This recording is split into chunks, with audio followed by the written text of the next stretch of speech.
Hi, my name's Jed Dixon. I'm an actor living in New York.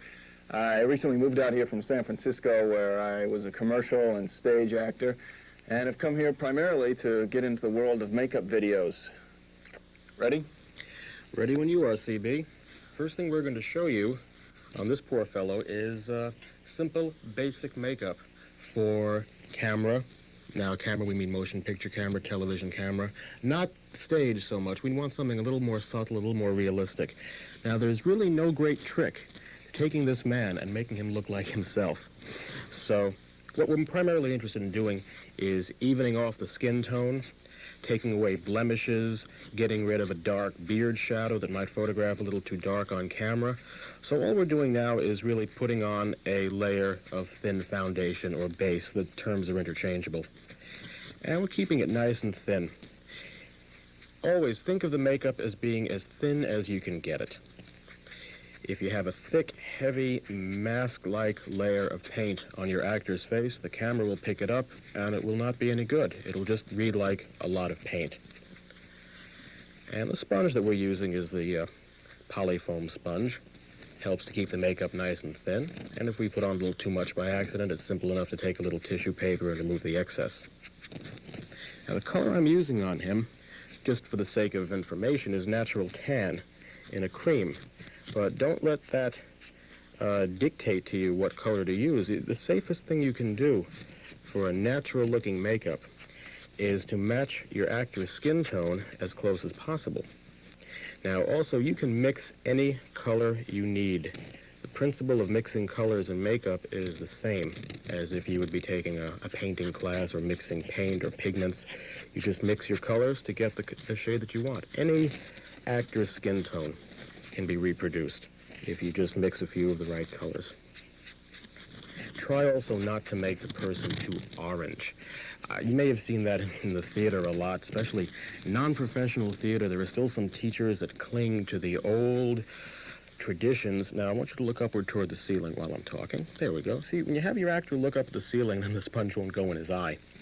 But some teachers, some directors still cling to the old-fashioned idea that they have to be, your performers have to be brownish orange, this deep golden day glow color or something silly like that. And they'll always tell you, oh, sure, when you're out on stage under lights or on camera, it will look natural. It seldom does. A natural flesh tone, a natural skin tone will give you a natural effect on camera.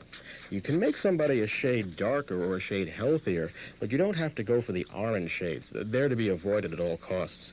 Now, we're also going to take a color that has a touch of more ruddy. Not a red, though.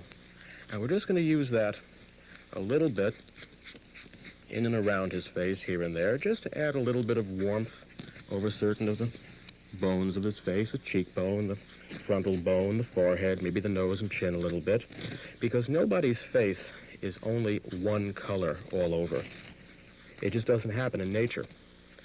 So keep the makeup thin. Now, it's also a good idea to stop right now and tell you that if you're ever working on a model who wears contact lenses, be especially careful when you work around somebody's eyes. Regardless of whether they're wearing lenses or not, you should always work carefully. But if they have lenses on, this may present a problem.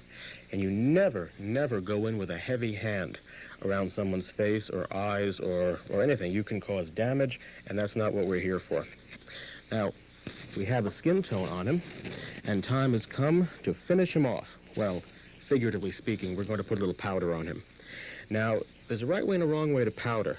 The right way is if you take a little powder on your powder puff. Now, it doesn't matter whether you use a sifter shaker bottle or a jar of powder, but you take the powder puff and you fold it back and forth. You work the powder into the puff. We call this loading a puff. Hands up, it's loaded. Now, test it. Turn it over. If it drips powder, you have too much on. This doesn't drip powder, so we have a loaded puff that we just lightly pat it around the face. Never smear it or rub it, because if you're doing a character makeup or a makeup that's involved with a lot of painting and detail work, one good smear will destroy everything you've worked so hard to paint. Lightly powder him, get rid of the oily look, take away some of the excess shine. But the wrong way to powder, some people again still do this. They shovel up a big pyramid of powder on their powder puff.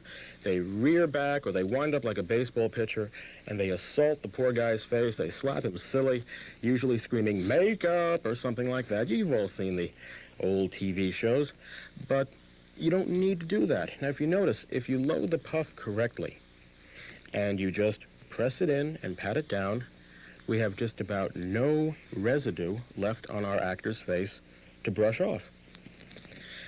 Now, a lot of people have a habit. They end up painting on eyebrows for no darn reason whatsoever. Look at the actor. Look at his face.